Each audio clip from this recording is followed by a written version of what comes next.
도대체 우리는 몇 년을 살면은 우리 인생에 대한 결론을 내릴 수 있을까요? 오래 살아야지만 결론을 내릴 수 있을까요? 아니면 저 뒤에 앉아있는 우리 랩런트이죠. 16살 됐는데 저렇게 어린 나이에도 인생에 대한 결론을 내릴 수 있을까요? 사실 나이가 중요하지만 그렇게 중요하진 않다고 저는 봅니다. 언제든 우리 인생의 결론 내릴 수 있습니다. 나이 80, 90 먹었는데도 아직도 결론 내리지 못하고 사는 어르신분들 많고요. 그렇죠? 나이는 어리지만 인생에 대한 결론 내리고 좌우로 치우치지 않고 쫙 앞만 보고 가는 우리 젊은이들도 있습니다. 결론 진짜 중요합니다. 아까 찬송가 부른 것처럼 지금까지 복과 은혜 내려주신 주 앞에 지금까지 지내온 것 주의 크신 은혜라. 맞죠? 지금까지 주님의 은혜로 살아왔습니다. 그러면은 질문해 보시죠. 그럼 앞으로 살아갈 우리 인생 하나님께서 여기까지야. 여기까지 내가 복 줬으니까 그 다음부터 안 줄 거야. 그러나요? 아니죠. 지금까지 그렇죠. 복과 은혜 내려주신 주님께서 앞으로도 내려주시는 겁니다. 그렇죠. 빨리 여기에 대한 결론을 내리라는 겁니다. 그렇죠. 한참 지나고 나서 인생 이제 쫙 끝날 즈음에 하나님께서 지금까지 지켜주셨지. 내가 왜 그 순간에는 모르고 벌벌 떨면서 그렇죠? 조마조마하면서 지냈을까?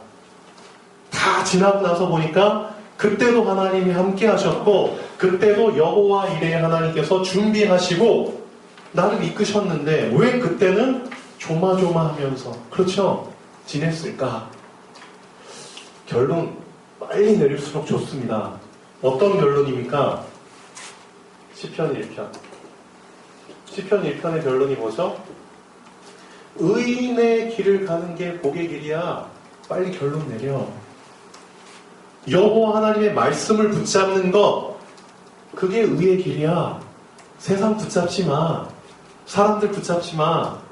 그냥 하나님의 말씀 붙잡고 따라가는 거, 그게 복된 길이고 의인의 길이야. 여호와께서 의인의 길은 인정하시나 악인의 길은 망해. 결론 내려. 그렇죠? 시편 1편 핵심입니다. 빨리 결론 내리실수록 좋습니다. 그렇구나. 그래. 나 하나님 말씀 붙잡고 이제는 좌우로 치우치지 말고 그냥 가자. 그게 의인의 길이고 그게 복의 길이야. 그렇죠? 악인의 길은 망합니다. 인생 다 경험한 사람이 쓴 글입니다. 시편 1편. 그렇죠? 붙잡으십시오. 시편 2편. 시편 2편에 뭐라고 나오죠?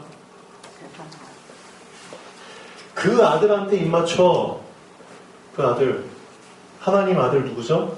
예수 그리스도.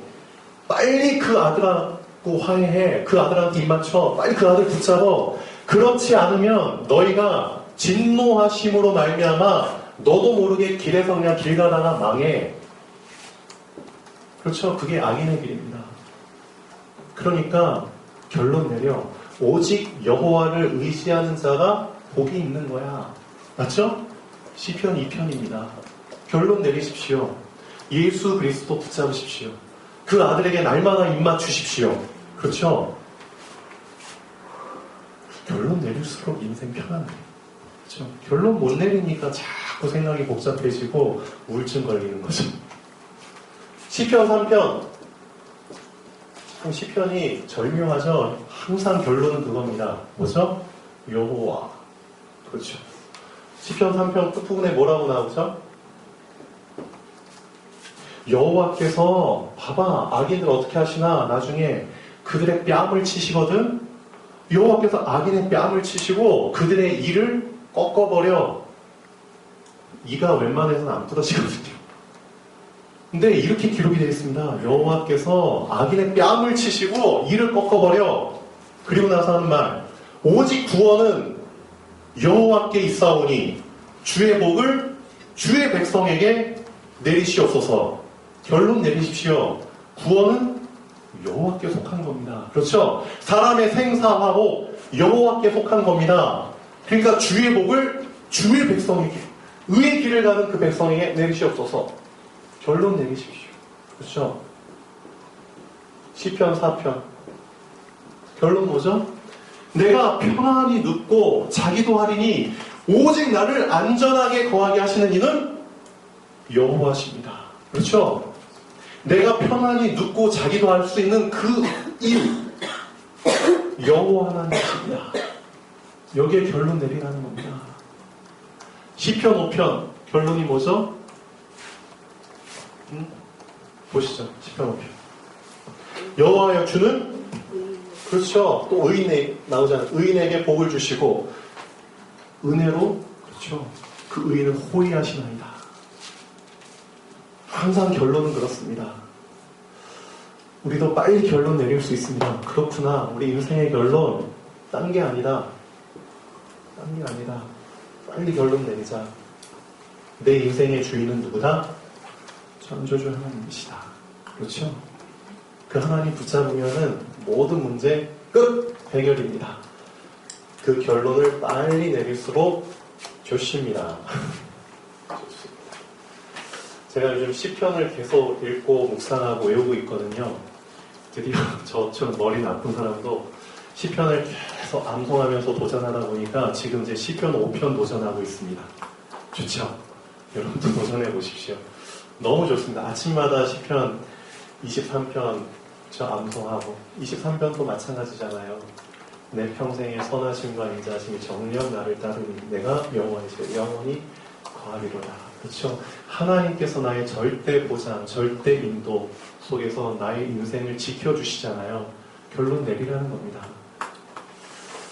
근데 나의 믿음이 왜 자꾸 그렇죠? 성경에서는 이 절대 믿음을 빨리 붙잡으라고 하는데 아직까지도 왜 나의 믿음이 이 절대라는 단어가 그렇죠? 딱 따라오지는 못할까요? 왜 나의 믿음은 아직까지도 어떤 믿음이죠? 주관적인 믿음, 주관적인 믿음. 그렇죠? 주관적 믿음. 주관이라는 게 뭔지 아시죠? 내 중심이라는 겁니다. 내 상태에 따라서 믿음이 왔다 갔다 하는 겁니다.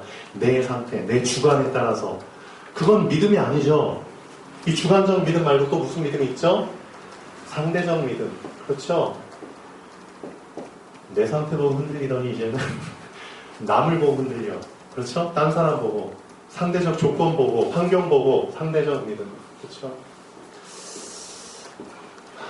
믿음이 없는 것보다는 낫지만 이런 믿음 사실상 아닙니다. 내 주관을 뛰어넘고 상대를 뛰어넘고 그렇죠? 나도 상관없고 남도 상관없는 어떤 믿음? 위에서부터 주시는 절대 믿음. 그렇죠? 그 믿음을 붙잡아야 되는 겁니다. 누가복음 18장에 예수님께서 믿음에 대한 부분을 얘기를 하고 계시는데 이 부분은 알고 계셔야 됩니다. 여러분, 그래요. 하나님의 자녀이기 때문에 항상 기도하고 낭망치 말아야 됩니다. 맞습니다. 근데 예수님께서 이 비유 들어주신 이유는 너무 안타까우니까 이렇게라도 해서 좀 믿음 떠나지 않도록, 딴 길로 가지 말도록, 끝까지 낭망하지 말고 기도해 라고 예를 들어서 말씀해 주셨지만 원래 포인트는 이게 아닙니다. 한 도시에 하나님을 무시하고 사람을 무시하는, 그렇죠. 하나님 믿지도 않고 사람도 무시하고 무슨 뜻이죠? 위도 없고 아래도 없는 재판관이 한 명 있어요. 근데 그 재판관에게 한 과부가 와서 나의 원통함을, 나의 원한을 풀어주십시오 라고 계속 가서 말하죠. 근데 재판관이 얼마 동안은 듣지 아니하다가 속으로 생각하여 이르기를, 그렇죠? 내가 하나님도 믿지 않고 사람도 무시하지만 이 여자가 와서 자꾸 나를 괴롭게 하니까 내가 이 여자의 원한을 풀어주지 않으면 내가 어떻게 될 것이다? 내가 귀찮을 거야. 내가 귀찮으니까 난 지금 편하게 지내고 싶거든. 그러니까 빨리 이 여자의 원한을 풀어주겠다. 이게 핵심인가요? 이게 결론인가요? 그러니까 끝까지 항상 기도하고 낭망치 마라. 그럼 우리는 이런 믿음의 수준을 가지고 믿어야 되나요? 아니죠. 예수님께서 18장 8절의 핵심을 말씀하십니다. 읽어보십시오. 18장 8절 진짜 중요합니다. 한번 누가 크게 한번 읽어주십시오. 내가 너희에게 이르니 속히 그 원한을 풀어주시리라. 그러나 인자가 올 때에 세상에서 믿음을 뵙느라 하십니다. 아멘. 맞습니다. 예수님께서 정말 말씀하시고자 하는 부분은 이겁니다. 그래, 너희들의 믿음이, 그래, 주관적 믿음, 상대적 믿음 수준 괜찮아. 그래도 그 믿음 붙잡고 끝까지 낭망하지 않고 기도하면은 응답은 받을 거야. 그렇지만 성경에서 정말 말하는 내가 너희한테 정말 찾고 싶은 믿음은 어떤 믿음? 절대 믿음입니다. 하나님의 그 절대 수준의 언약을 붙잡고 있는 사람은 이런 식으로 기도 안 하죠. 맞죠? 사실 이런 식으로 기도 안 합니다. 울고불고 질질 따듯이 그런 기도 안 합니다. 하나님의 절대 수준의 언약을 붙잡은 사람은 차원이 다르거든요. 맞죠? 내가 지금 어떤 믿음 수준을 갖고 하나님께 기도하는지 한번 보십시오.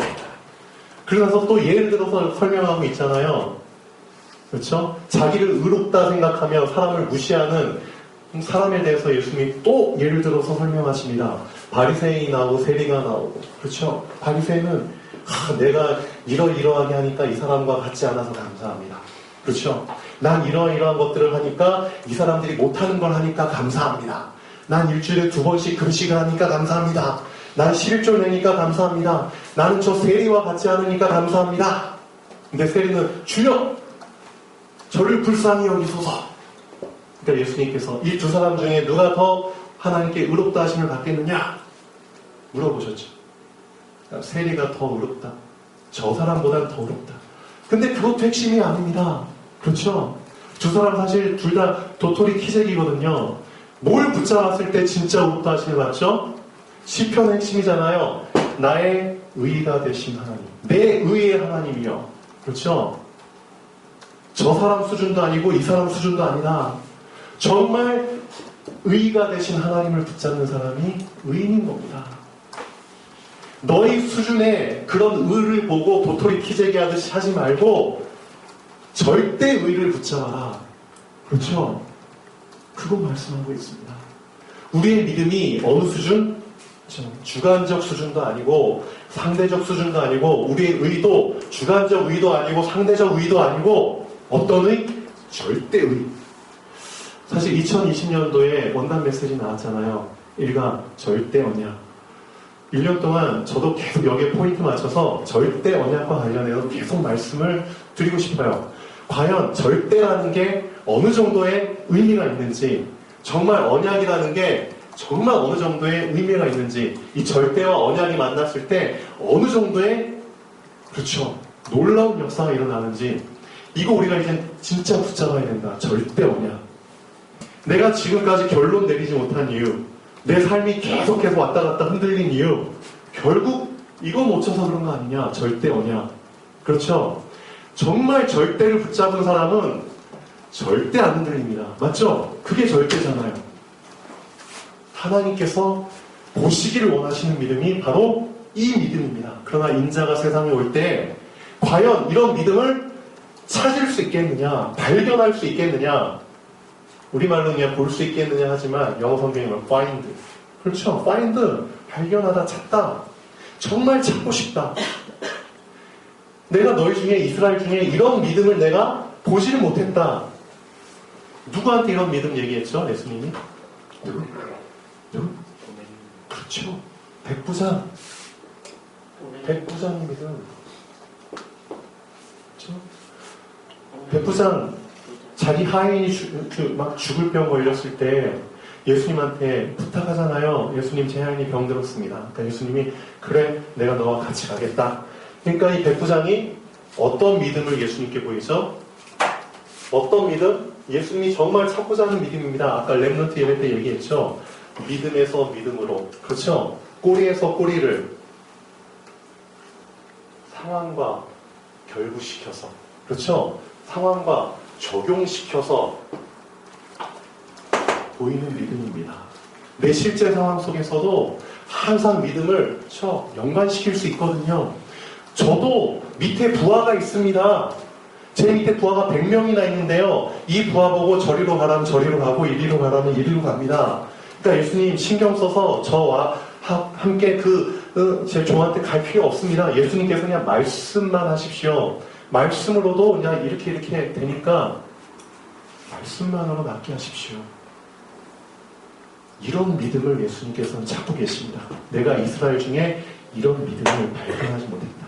인자가 올 때 세상에서 이런 믿음을 볼 수 있겠느냐. 진짜 여러분, 실제 삶 속에서 말씀과 결부시키는 믿음 하나님께 보여드리십시오. 맞죠? 진짜 말씀과 결부시키는 믿음. 왜 말씀 따로 삶 따로 언제까지 그렇게 사시고 언제까지 결단 내리지 않고 결론 내리지 않고 항상 그 바람에 흔들리는 찻잔처럼, 그렇죠? 악인은 그렇지 않으며 오직 바람에 나는 겨와 같도다. 그러므로 악인이 뭘 견디지 못하면 심판 못 견뎌요. 하나님이 주신 테스트 다 못 견딥니다. 그리고 죄인이 의인의 회 중에 들지는 못하죠. 의인의 만찬에 들지 못합니다. 의인이 누리는 그 음식들, 축복들 누리지 못합니다. 그러니까 악인의 길은 망하는 겁니다. 이제 진짜 결론 내리십시오. 하나님, 제가 왜 이런 믿음을 가지고 지금까지 살아왔습니까? 이제 하나님 앞에서 정말 절대 믿음을 저도 맛보고 하나님 앞에 서고 싶습니다. 절대 믿음. 어떤 상황 속에서도 흔들리지 않는 그 절대 믿음이라는 거, 절대 언약이라는 거, 이제 정말 절대란 단어를 저한테 주시길 원합니다. 기도해 보십시오, 진짜. 그리고 나서 18장 세 번째, 사람들이 자기 어린아이들이 막 예수님께 막 가가지고 예수께서 막 만져주시기를 막 바라죠. 근데 제자들이 막 막잖아요. 네. 근데 예수님께서 말씀하시죠. 이 어린이들을 금하지 말아라. 이 어린이들처럼 되지 않으면 천국에 못 가. 근데 포인트가 뭔지 아세요? 포인트가 뭔지 아세요? 예수님께서 하신 말씀입니다. 이 어린아이들과 같이 하나님의 나라를 받들지 않으면 결단코 천국에 못 들어간다. 이게 포인트입니다. 그럼 어린아이들은 어떻게 하나님 나라를 받들죠? 어린아이들이 하나님 나라를 받드는 방법이 뭐죠? 여러분 자식들 키워보셨죠? 저도 저희 아들이 있는데 제 조금 했을 때, 그렇죠? 막 힘들거나 막, 그렇죠? 누가 막 형아들 막 괴롭히면은 막 곧장 나오는 말이 뭔지 아세요? 아빠 엄마한테 일러버릴 거야. 그렇죠? 아빠 엄마. 누구 찾아요? 아빠 엄마. 그겁니다. 어린아이들에게는 부모가, 엄마 아빠가 어떤 존재죠? 절대적 존재입니다. 그거 붙잡으라는 겁니다. 어린아이들처럼 하나님의 나라를 절대적인 나라로, 하나님을 절대적인 분으로, 절대 주권자, 그렇죠? 그런 식으로 하나님 나라를, 하나님을 받들지 아니하면 천국에 못 들어간다. 너무 중요한 내용입니다. 근데 우리가 살아오면서 이 믿음이 어떻게 되죠? 계속 상대적 믿음으로, 주관적 믿음으로, 상황에 따라서 흔들리는 믿음으로 바뀌잖아요. 그게 아니라는 겁니다. 너희들이 커서도 어린아이들처럼, 그렇죠? 어린아이들이 엄마 아빠를 절대적 존재로 붙잡고 의지하는 것처럼 하나님의 나라를 그렇게 붙잡아라. 그게 진짜 하나님이 원하는 거다. 그렇죠? 하나님, 절대 믿음 주십시오.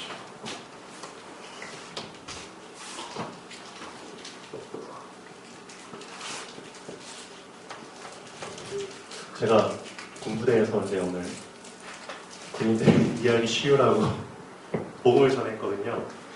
어쨌든 군인들이 좀 간단 명료하게 이해를 해야 되니까. 근데 이유가 있습니다. 여러분, 말씀을 받으면은 왜 말씀을 듣고 끝내냐면요, 더 말씀이 계속 발전을 못하는 이유가 뭐냐면 영이 깨어있지 않아서 그렇습니다. 영이 깨어있지 않은 상태에서 말씀을 들으면은, 그렇죠? 말씀이 부딪혀오질 않습니다. 맞죠? 말씀이 부딪혀 와야지 그때부터 시작인데, 내 영이 계속 잠자고 있고 깨어있지 않으니까 말씀이 나에게 부딪혀오질 않는 겁니다. 그러면 아무런 소용없습니다. 말씀이 나에게 부딪혀올 때 그때부터 비로소 시작되거든요. 근데 언제부턴가 저한테 말씀이 딱 부딪혀왔어요. 어떤 말씀이 부딪혀왔느냐? 그래, 나는 사람을 낳는 어부지. 난 사람을 낳는 어부지. 하나님 날 어부로 불러주셨는데 내가 사람을 낳지 않고 있네. 쉽게 말하면은 어부가 배 타고 바닷가에 가서 그물도 던지지 않고 낚싯대도 던지지 않고 그냥 돌아오네. 기름값만 축내고. 그렇죠? 배 한번 떠가지고 왔다 갔다 하면은 드럼통으로 이만큼 들잖아요. 기름만 축내고 있네. 하나님이 나에게 주신 일용한 양식만 축내고 있네. 하나님이 나에게 주신 축복들만 축내고 있네. 나 혼자 잘 먹고 잘 살려고 축내고 있네. 실제 내가 현장 선교사로 들어갔는데, 그렇죠? 어부가 바다에 갔는데 낚싯대도 안 던지고 그물도 안 던지고 그냥 돌아오는 그런 하루하루를 보내고 있네. 이게 말이 되냐? 안 된다는 거죠. 언제부턴가 그 말씀이 저에게 부딪혀 오더라고요. 그래서 맞다. 사람을 낳는 어부지. 난 날마다 현장 가지. 그러면은 기도하자. 하나님, 정말 이 중에 달, 춘, 사 있잖아요. 그렇죠? 계속 내 기도로라도 낚싯대를 던지겠습니다. 그렇죠? 기도라도 금을 던지겠습니다. 그리고 하나님, 이들 중에 진짜 갈급한 사람, 갈급한 시간표에 제가 그 사람 옆에 있게 하시옵소서. 갈급한 시간표에 그 사람 옆에 있으면 갈급한 얘기 하잖아요. 그렇죠? 진실한 얘기 하잖아요. 그렇죠? 진리 되시는 하나님 다 얘기할 수 있잖아요.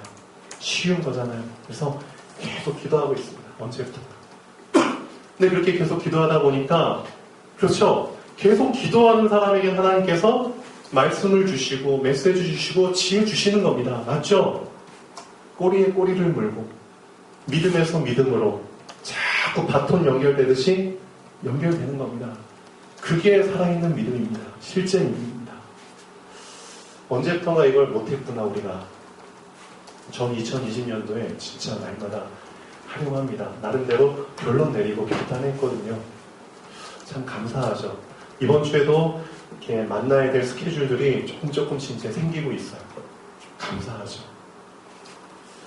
근데 군인들한테 좀 이해하기 쉽도록 복음을 좀 그래도 쉽게 좀 이해해야 되잖아요. 그래서 이 손가락, 5손가락 가지고 얘기를 했습니다. 여러분도 정리가 쉽게 될 수 있도록 5손가락이잖아요. 1. 첫 번째 손가락. 1. 창세기 1장. 창세기 1장 1. 얘기해 주는 겁니다. 하나님은 몇 분이시다? 한 분입니다. 홀로 한 분이신 하나님이십니다. 홀로 한 분입니다. 이사야서 44장 6절인가요? 2절인가요? 얘기하고 있습니다. 나는 처음이고 나는 나중이야. 나 외에 다른 신이 없느니라. 그렇죠? 나 외에 다른 신이 없느니라. 하나님께서 말씀하십니다. 나는 하나야. 난 홀로 한 분이신 하나님이야. 그 하나님께서 어떻게 했는 줄 알아? 자, 이건 좀 찾아보면 좋겠습니다. 저도 이 말씀을 외우려고 하는데요. 44장 2절, 그 다음에 24절 잠깐 보시죠. 44장 2절에 보면은 이스라엘의 왕인 여호와, 이스라엘의 구속자인 만군의 여호와가 말하노라. 나는 처음이고 나는 마지막이라. 나 외에 다른 신이 없느니라. 그래서 가장 중요한 거 홀로 한 분이신, 그렇죠? 유일하신 하나님께서 천지를 창조하십니다. 그렇죠? 여기가 시작인 겁니다. 44장 24절 어떻게 하셨다고요? 내 구속자여 모태에서 너를 조성한, 그렇죠? 나 여호와가 말하노라. 어떻게 창조하셨다고요? 나는 만물을 지은 여호와라. 나와 함께 한 자 없이 홀로 하늘을 폈으며 땅을 베풀었어. 내가 천지를 만들 때 하늘을 피고 땅을 베풀 때, 그렇죠? 홀로 한 거야. 유일신이야. 나는 나 외에 다른 신이 없어. 그 창조주 하나님께서 유일한 영적 존재를 만들었다니까. 천지를 창조할 때 다른 것들은 다 유한한 존재로 만들었는데 유일한 영적 존재로 인간을 만드셨어. 영혼이 있는 유일한 영적 존재로 인간을 만들었어. 창세기 1장 27절 28절. 그렇죠? 이게 1번이야. 창세기 1장 두 번째 손가락. 창세기 2장 그 하나님께서 이 유일한 영적 존재 인간에게 이 축복을, 하나님과 함께하는 이 축복을 항상 유지해야 되잖아. 그렇죠? 영원한 영적 존재로 계속 하나님과 동행하면서 행복하게 살아야 되잖아. 그러기 위해서 하나님이 창세기 2장에 약속을 주셨어. 이 약속을 지키기만 하면 계속 영원한 영적 존재로 죽음 보지 않고 하나님과 동행하는 거야. 창세기 2장 17절입니다. 자, 외우신 분들 얘기해 보시죠.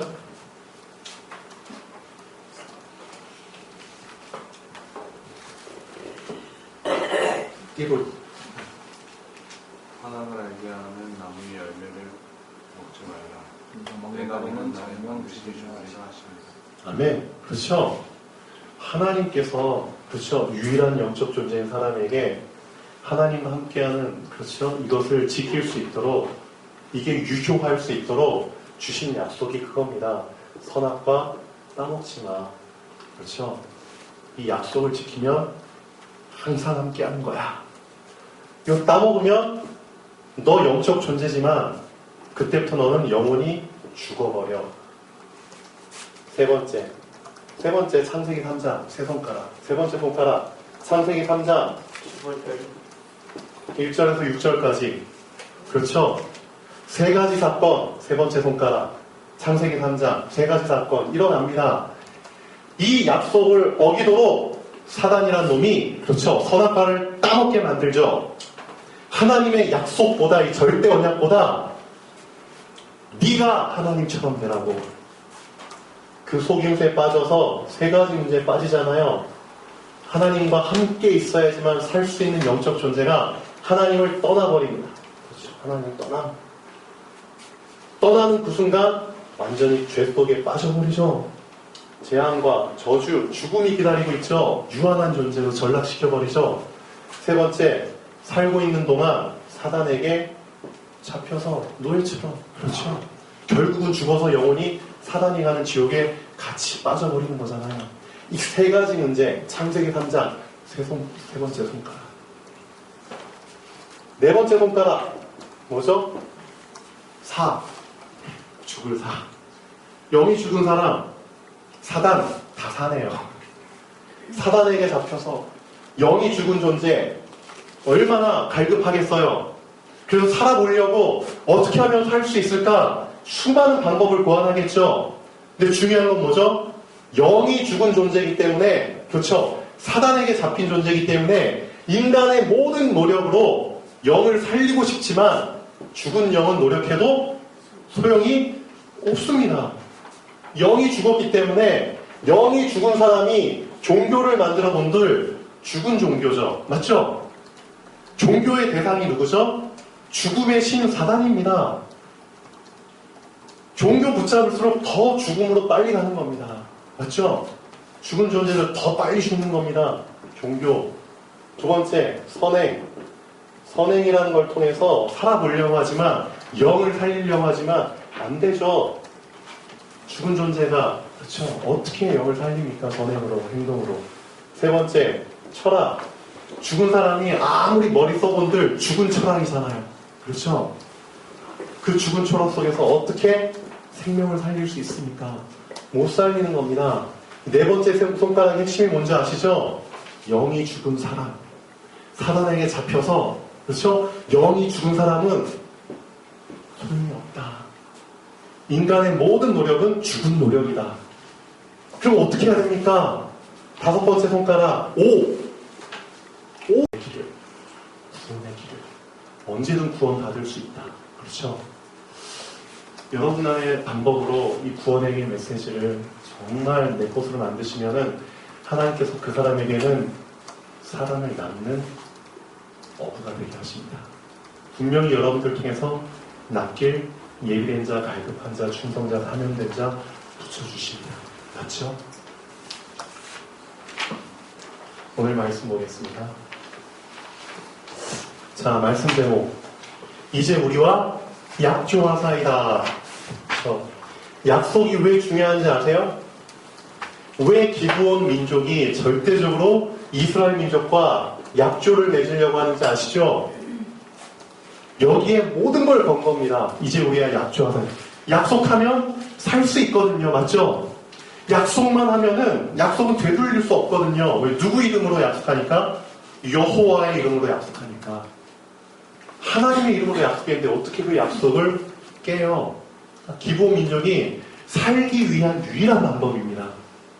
사실 이미 멸망받기로 예비된 민족이거든요. 멸망 속에서 멸망할 수밖에 없는데 이 멸망에서 빠져나올 수 있는 유일한 방법이 약속 붙잡는 겁니다. 알고 계셔야 됩니다. 지금도 마찬가지입니다. 그때 멸망할 수밖에 없는 여리고성에서 딱 한 사람 한 가정 구원받았죠. 약속 붙잡아서 그렇습니다. 우리와 약조하자. 그렇죠? 라합이 그 정탐꾼들과 약조했잖아요. 그 약속을 지키기 위해서 그렇죠? 살렸잖아요. 가나안 땅에 거하는 거민들 중에서 족속들 중에서 이 기브온 한 족속이 이 작은 족속이 아니었거든요. 다른 족속들보다 좀 강했거든요. 그런데도 살기 위해서 약속에 목숨을 건 겁니다. 약속하면은 살거든요. 지금도 마찬가지입니다. 멸망당할 수밖에 없는 이 세상에 우리 살고 있잖아요. 근데 하나님께서 주신 약속, 이 약속이 뭐죠? 그리스도입니다. 그렇죠? 그래서 이 그리스도 약속 붙잡기만 하면 그 그리스도로 말미암아 우리는 사는 겁니다. 그거 알려주고 있는 겁니다. 그래서 많은 약속을 놓친 사람들에게 하나님은 여러분들 통해서 다시 약속을 붙잡기를 원하십니다. 그 일을 위해서 지금 2020년도에 귀한 언약을 주신 겁니다. 하나님, 제가 이젠 절대 약속 속에, 절대 언약 속에 들어가서 이젠 정말 전도자의 삶을 살기 원합니다. 전도 대열 속에. 하나님, 빛의 대열 속에. 영향받는 건 어둠이지 빛이 아닙니다. 그렇죠? 빛이 어둠에 영향받는 게 아니죠. 어둠이 빛에 영향받는 겁니다. 다 빛을 받으면 살아납니다. 살리는 자.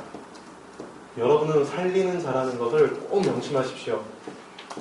절대 상처받고 아파하고 병든 사람들한테 영향받을 필요 없습니다. 그 사람들이 겪고 있는 아픔과 문제를 왜 여러분들이 영향받고 거기에 상처받습니까? 그렇죠? 여러분은 상대적 수준의 믿음을 붙잡은 사람이 아닙니다. 조건적 수준, 개인적 수준, 주관적 수준의 그런 믿음을 붙잡은 사람이 아닙니다. 여러분은 절대 언약을 붙잡은 살리는 자입니다. 그래서 여러분 주변에 있는 사람이 아무리 마음에 안 들고 그렇죠? 하는 짓이 너무 모자라 보이고 답답해 보여도 상관없습니다. 왜? 나는 어떤 언약? 절대 언약 붙잡았거든요. 그 사람을 세우고 넘어뜨리게 하는 것도 내가 아닙니다. 누구죠?